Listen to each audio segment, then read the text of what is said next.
اعلی حضرت مفتی اعظم حجت الاسلام بریلی تجھے سلام۔ السلام علیکم ورحمۃ اللہ تعالی وبرکاتہ۔ مرکز اہل سنت جامعہ رضویہ منظر اسلام کے یوٹیوب چینل ہم سبق درس نظامی میں آپ کا خیر مقدم ہے۔ پیارے بچوں، جنہوں نے ہمارے چینل کو اب تک سبسکرائب نہیں کیا ہے وہ ضرور سبسکرائب کر لیں اور بیل آئیکن بھی دبا دیں تاکہ ہر ایک ویڈیو کی نوٹیفیکیشن اپلوڈ کرتے ہی آپ تک پہنچ جائے، اور اپنے ساتھیوں سے بھی شیئر کریں۔ بات پسند آئے تو لائک بھی کریں اور اپنے قلبی تأثر کو کمنٹ کر کے ضرور بتائیں۔ اب آپ کے سامنے جامعہ رضویہ منظر اسلام کے ایک اہم اور ماہر استاد حضرت مولانا مفتی محمد ابراہیم صاحب قبلہ ہدایہ کا درس دیں گے۔ آپ ان کی گفتگو کو بغور سماعت فرمائیں۔ بسم اللہ الرحمن الرحیم۔ وطلاق السکران واقع واختیار الکرخی والطحاوی رحمہم اللہ انہ لا یقع وہو احد قول الشافعی رحمہ اللہ۔ یہاں سے یہ بات بیان فرماتے ہیں کہ نشے والے کی طلاق واقع ہو جائے گی۔ نشے سے مراد اتنا نشہ ہے کہ وہ انسان زمین و آسمان میں فرق بھی نہ کر پائے۔ زمین اوپر ہے کہ آسمان اوپر ہے، اسے اتنا بھی فرق معلوم نہ ہو۔ اگر اتنا نشہ ہے اور اس حالت میں بھی اس نے طلاق دے دی تو اس کی طلاق بھی واقع ہو جائے گی۔ البتہ امام کرخی اور امام طحاوی رضی اللہ تعالی عنہما، ان دونوں حضرات کا مختار مذہب اور امام شافعی کا ایک قول یہ ہے کہ یہ طلاق واقع نہیں ہوگی۔ کیا نشے والے کی اس حالت میں اگر طلاق دی اس نے تو واقع نہیں ہوگی، اس لیے کہ قصد اس وقت صحیح ہوتا ہے۔ قصد کی جو صحت کا حکم ہوتا ہے یہ عقل سے لگتا ہے، عقل کی بنیاد پر اس کے قصد کے صحیح ہونے کا حکم لگتا ہے۔ اور یہ انسان یعنی جو نشے میں ہے اور اس قدر نشے میں ہے، یہ زائل العقل ہے۔ ایسا ہے کہ شراب کی بنیاد پر یا نشے کی وجہ سے، نشہ کوئی سا بھی ہو، اس کی وجہ سے اس کی عقل زائل ہو گئی ہے۔ کیا؟ زائل العقل ہے نا؟ تو زائل العقل ہے تو ایسا ہی ہے جیسے کہ حقیقی طور پر اس کی عقل زائل ہو گئی ہو، جیسے کہ حقیقی طور پر اس کی عقل زائل ہو گئی ہو۔ اور زائل العقل اگر ہو تو اس کی طلاق واقع نہیں ہوتی، جیسے کہ مجنون، ایسے ہی اس کی طلاق بھی واقع نہیں ہوگی۔ سمجھ گئے نہیں؟ ایسے ہی اگر کسی نے بھنگ وغیرہ کا نشہ کیا، یا کوئی دوا ایسی ہے جو افیون وغیرہ ہوتی ہے جسے افیم کہتے ہیں، ہے نا، اس کا نشہ کیا تو اس سے عقل بالکل زائل ہو جاتی ہے، تو جیسے اس میں طلاق ہے ایسی اس سے بھی طلاق واقع ہو جائے گی، ان تینوں حضرات کے نزدیک۔ ٹھیک ہے، ہماری دلیل یہ ہے کہ نہیں طلاق واقع ہوگی۔ دلیل یہ ہے کہ یہ جو زائل ہے نا عقل اس کی، ایسے سبب کی بنیاد پر ہے جو سبب کے معصیت ہے، گناہ ہے۔ کہ نشہ اس نے کیا ہے نا تو سبب نشہ کی بنیاد پر اس کی عقل زائل ہوئی ہے، اور نشہ کرنا یہ معصیت ہے، جرم ہے، گناہ ہے۔ سمجھ گئے نہیں؟ لہذا اس پر حکم لگایا جائے گا زجر و توبیخ کے طور پر۔ کیسے؟ زجر و توبیخ کے طور پر اس پر حکم کو باقی رکھا جائے گا کہ اس نے یہ فعل کیوں کیا، اس لیے اس کی طلاق واقع ہو جائے گی۔ فرماتے ہاں اگر کسی نے شراب وغیرہ کو پیا ہے نا اور اس کے سر میں بہت زیادہ درد ہوا، اتنا شدید درد ہوا کہ جس کی بنیاد پر عقل ہی زائل ہو گئی، درد سر کی وجہ سے، درد سر کی وجہ سے عقل زائل ہو گئی، اور اس حالت میں اس نے طلاق دے دی تو اب طلاق واقع نہیں ہوگی، اب طلاق واقع نہیں ہوگی، کیونکہ اب یہ ایک عذر اور ایک بیماری کی وجہ سے اس کی عقل زائل ہو چکی ہے۔ ٹھیک ہے، فرماتے ہیں سکران نشے والے کی طلاق واقع ہے۔ وہ اختیار الکرخی، اور امام کرخی اور امام طحاوی کا مختار مذہب یہ لا یقع، کہ طلاق واقع نہیں ہوگی۔ وہ احد قول شافعی، اور یہی امام شافعی کا ایک قول ہے۔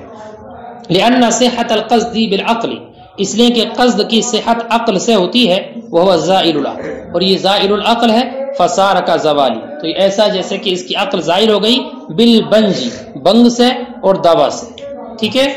ولنا، اور ہماری دلیل، انہ زال بسبب، کہ اس کی عقل زائل ہوئی ہے اس سبب سے، ہوا معصیہ، یہ سبب معصیت ہے، فجعل باقیا حکما، تو یہ حکمن باقی رکھا جائے گا، زجرن اللہ، اس پر زجر کی وجہ سے، حتی لو شرب، یہاں تک کہ اگر اس نے شراب کو پیا، فصدع، اور اس کے سر میں درد پیدا ہوا، وزال عقلہ بالصداع، اور درد سر کی وجہ سے اس کی عقل زائل ہو گئی، ٹھیک ہے۔ نقول، تو ہم کہتے ہیں، انہ لا یقع طلاقہ، اس کی طلاق واقع نہیں ہوگی۔ وطلاق الاخرس واقع بالاشارہ، گونگا انسان ہے، گونگا، سمجھا نہیں؟ اب اس نے اگر عورت کو طلاق دی اشارے سے، تو اگر ایسا معہود اشارہ ہے جو طلاق پر دلالت کرتا ہے تو اس سے طلاق واقع ہو جائے گی اشارے سے، بات سمجھ گی نہیں؟ تو اب اس کا اشارہ عبارت کے قائم مقام ہوگا دفع حاجت کی وجہ سے، کہ حاجت ہے، عورت سے چھٹکارا پانا ہے، چھٹکارا پانا ہے، اور چھٹکارا پانے کے لیے طلاق ضروری ہے، زبان سے کچھ کہہ نہیں سکتا، اس لیے ایسا اشارہ جو معہود ہو طلاق کے لیے، عورت کو جدا کرنے کے لیے، اس سے طلاق واقع ہو جائے گی۔ وطلاق الاخرس واقع بالاشارہ، اور اخرس گونگے کی طلاق واقع ہوگی اشارے سے، لانها صارت معہودہ، اس لیے کہ وہ اشارہ معہود ہے، فاقیمت مقام العبارہ، تو اس کا اشارہ عبارت کے قائم مقام ہوگا دفع حاجت کی وجہ سے۔ وستأتی کا وجوہ فی آخر الکتاب انشاءاللہ، اور اس کی وجوہ ان قریب آخر کتاب میں آئیں گے۔ وطلاق الامۃ سنتان حرا کان زوجها او عبدا، سنو یہاں سے ایک مسئلہ اور یہ ذکر فرماتے ہیں کہ باندی کی دو طلاقیں ہیں، باندی کی دو طلاقیں ہیں، اس کا شوہر آزاد ہو چاہے غلام، ٹھیک ہے، اور آزاد عورت کی 3 طلاقیں ہیں، اس کا شوہر آزاد ہو یا غلام۔ کہنے کا مقصد یہ ہے کہ ہمارے نزدیک طلاق کا اعتبار عورت سے ہے، عورت اگر آزاد ہے تو شوہر چاہے جیسا ہو 3 طلاقوں کا مالک ہوگا، اور عورت اگر باندھی ہے تو شوہر چاہے آزاد ہو یا غلام 2 طلاقوں کا مالک ہوگا۔ امام شافعی رضی اللہ تعالی عنہ یہ فرماتے ہیں کہ طلاق یہ معتبر ہے مردوں کی حالت سے، اس سے مردوں کے اعتبار سے طلاق کا اعتبار ہوگا، لہذا آزاد شوہر ہے تو وہ 3 طلاق کا مالک ہوگا، عورت چاہے باندھی ہو یا آزاد۔ غلام شوہر ہے تو 2 طلاق کا مالک ہوگا، اس کی بیوی آزاد ہو یا باندھی، بات سمجھ آگے نہیں؟ تو وہ طلاق کا اعتبار کرتے ہیں مردوں کی جانب سے، اور ہمارے نزدیک اعتبار ہے عورتوں کی جانب سے، ٹھیک ہے۔ دلیل سنو، دلیل امام شافعی کی ایک نبی اکرم صلی اللہ علیہ وسلم کا ارشاد ہے، کیا الطلاق بالرجال والعدۃ بالنساء، اس میں تقسیم فرمائی اللہ کے رسول نے کہ عدت عورتوں سے متعلق ہوگی اور طلاق مردوں سے، ٹھیک ہے نا؟ تو عدت عورتوں کی جانب منسوب ہے اور طلاق مردوں کی جانب، اس لیے طلاق کا اعتبار مردوں سے ہوگا، عورت کا اعتبار نہیں ہوگا۔ اور دوسری عقلی دلیل امام شافعی کی یہ ہے کہ صفت مالکیت ایک کرامت ہے، مالک ہونا جو یہ صفت ہے یہ ایک کرامت ہے، اور آدمیت اس کا تقاضا کرتی ہے، آدمیت اس صفت کرامت کا تقاضا کرتی ہے، اور آدمیت کا معنی آزاد میں بھی موجود ہے، غلام میں بھی موجود ہے، لیکن آزاد میں آدمیت کا معنی غلام کے مقابلے میں اکمل ہے، غلام کے مقابلے میں آدمیت کا جو معنی ہے وہ اکمل ہے آزاد میں، لہذا مالکیت طلاق بھی ابلغ اور اکثر ہوگی اس میں، کس میں؟ مرد میں، آزاد میں، بس میں ہے کہ نہیں؟ اس لیے اب اس کا اعتبار کرتے ہوئے اب حکم یہی لگے گا کہ طلاق کا اعتبار مرد، آزاد مرد سے ہوگا، اگر آزاد مرد ہے تو 3 کا مالک، اور غلام ہے تو مالکیت طلاق اس میں چونکہ کم ہے آدمیت کا معنی، اس لیے اس کی مالکیت بھی کم رہے گی، وہ 2 طلاقوں کا مالک۔ دلیل سمجھ آگئی امام شافعی کی دونوں؟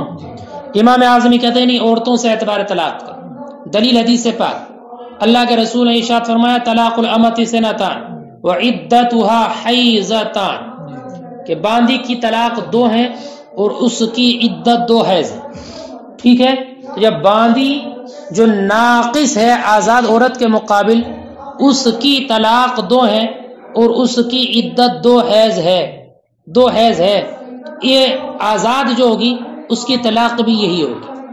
اس کی طلاق بھی کیا اس کے اعتبار سے ہوگی، یعنی عورت کے اعتبار سے ہوگی. جب باندی میں طلاق عورت کے اعتبار سے ہے تو طلاق الامہ کہا نا، باندی کی طلاق 2 ہیں، تو اگر آزاد عورت ہے تو اس کا تو حق اس سے بڑھ کر ہے، اس لیے اس کی طلاق 3 ہوں گی. ٹھیک ہے، اس کی عدت 2 حیض ہے، اس کی عدت 3 حیض ہوگی. سمجھ نہیں؟ اور دوسری دلیل یہ ہے کہ محلیت کا حلال ہونا ہے نا، حل محلیت یہ ایک نعمت ہے، نعمت ہے عورت کے حق میں، اس کا محل شوہر کے لیے حلال ہو جاتا ہے، یہ ایک نعمت ہے. بس میں کہ نہیں. اور پیچھے یہ پڑھ چکے ہو آپ کہ رقیت کا اثر ہوتا تنصیف نعمت میں، تنصیف نعمت میں رقیت کا اثر ہے. بس میں کہ نہیں. اب رقیت کا اثر ہوگا تو وہ نعمت کو ادا کر دے گی، جیسے کہ سزائیں عادی ہو جاتی ہیں. اب عورت آزاد اگر ہو تو 3 طلاقیں ہیں، تو اس کی 1.5 ہونا چاہیے، اس کے 3 حیض ہیں تو اس کا 1.5 حیض ہونا چاہیے. لیکن جانتے ہیں آپ کہ حیض اور طلاق متجزی نہیں، اس لیے پورے کا اعتبار کیا جائے گا، پورے کا اعتبار کیا جائے گا، اور مکمل 2 طلاقیں اور 2 حیض معتبر ہوں گے. ٹھیک ہے. اور رہی وہ دلیل، وہ حدیث جس کو امام شافعی نے ذکر کیا، کیا الطلاق بالرجال، اس سے مراد یہ الایقاع بالرجال، کہ طلاق کا واقع کرنا مردوں سے ہے، طلاق کا واقع کرنا مردوں سے، عورتوں سے نہیں. ٹھیک ہے. فرماتے ہیں وطلاق الامۃ سنتان، اور باندی کی طلاق 2 ہیں، حرن کان زوجها او عبدا، اس کا شوہر آزاد ہو یا غلام. وطلاق الحرۃ 3، اور آزاد کی طلاق 3 ہے، حرن کان زوجها او عبدا، اس کا شوہر آزاد ہو یا غلام. وقال الشافعی، اور امام شافعی نے فرمایا عدد الطلاق معتبر بحال الرجال، عدد طلاق معتبر ہے مرد کی حالت سے، مردوں کی حالت سے. لقول علیہ السلام، نبی اکرم کے اس ارشاد کی وجہ سے، الطلاق بالرجال والعدۃ بالنساء. ولأن، یہ دوسری دلیل عقلی، اور اس لیے کہ صفت مالکیت یہ کرامت ہے. والآدمیت مستدعیۃ لها، اور آدمیت اس کا تقاضا کرتی ہے. ومعنى الآدمیہ فی الحر اکمل، اور آدمیت کا معنی آزاد میں اکمل ہے. فکانت مالکیتہ ابلغ و اکثر، تو اس کی مالکیت بھی ابلغ اور اکثر ہوگی. ولنا قول علیہ السلام، اور ہماری دلیل نبی اکرم کے ارشاد طلاق الامۃ سنتان وعدتها حیضتان. ولأن حل المحلیت، یہ دوسری دلیل ہے، اور اس لیے بھی کہ محل کا حلال ہونا یہ نعمت ہے اس کے حق میں. وللرق اثر فی تنصیف النعم، اور رق کا اثر ہے نعمتوں کی تنصیف میں. الا ان العقدہ، عقدہ سے مراد ایک طلاق، مگر یہ کہ ایک طلاق لا تتجزی، یہ متجزی نہیں، فتکامل، تو یہ مکمل طلاق ہوگی. عقدہ عقدتان، تو یہ مکمل 2 طلاقیں ہوں گی. وتاویل ما روا، اور اس کی تعویل جو امام شافعی نے روایت کی حدیث یہ ہے ان الایقاع بالرجال، کہ واقع کرنا مردوں سے. وَإِذَا تَزَوَّجَ الْعَبْدُ امْرَأَةً بِإِذْنِ مَوْلَاهُ، غلام اگر شادی کرنا چاہتا ہے تو آقا کی اجازت ضروری ہے. آقا کی اجازت، اگر غلام نے اپنے آقا کی اجازت سے نکاح کر لیا اور اس کو بعد میں اس نے اپنی بیوی کو طلاق دے دی، اس غلام کی طلاق واقع ہو جائے گی. غلام اپنی بیوی کو طلاق دے دے تو یہ طلاق واقع ہوگی. نکاح کرنے میں تو اجازت مولا کا محتاج ہے، طلاق میں نہیں، طلاق میں یہ مختار ہو. ٹھیک ہے. اور اگر آقا نے اس کا نکاح کرانے کے بعد طلاق دے دی اس کی بیوی کو، آقا طلاق دے دے اپنے غلام کی بیوی کو، تو آقا کا طلاق دینا یہ درست نہیں ہے، اور اس عورت پر طلاق واقع نہیں ہوگی. کیوں؟ اس لیے کہ مل کے نکاح اس غلام کا حق ہے، غلام کا حق ہے، غلام کا، آقا کا نہیں، غلام کا حق ہے. تو اس کا ساقط کرنا بھی اسی کے اختیار میں ہوگا، غیر کے نہیں. وَإِذَا تَزَوَّجَ الْعَبْدُ امْرَأَةً، اور جب غلام نے عورت سے نکاح کیا بِإِذْنِ مولا، اپنے آقا کی اجازت سے، وَطَلَّقَهَا، اور اس کو طلاق دے دی، وَقَعَ طَلَاقُ، اس کی طلاق واقع ہو جائے گی. وَلَا يَقَعُ طَلَاقُ مَوْلَى عَلَى امْرَأَتِهِ، اور اس کے آقا کی طلاق اس کی بیوی پر واقع نہیں ہوگی. لِأَنَّ مِلْكَ النِّكَاحِ حَقُّ الْعَبْدِ، اس لیے کہ ملک نکاح غلام کا حق ہے، فیکون الاسقاط الیہ دون المولا، تو اس مل کے نکاح کا ساقط کرنا بھی اسی کی جانب ہوگا نہ کہ آقا کی جانب۔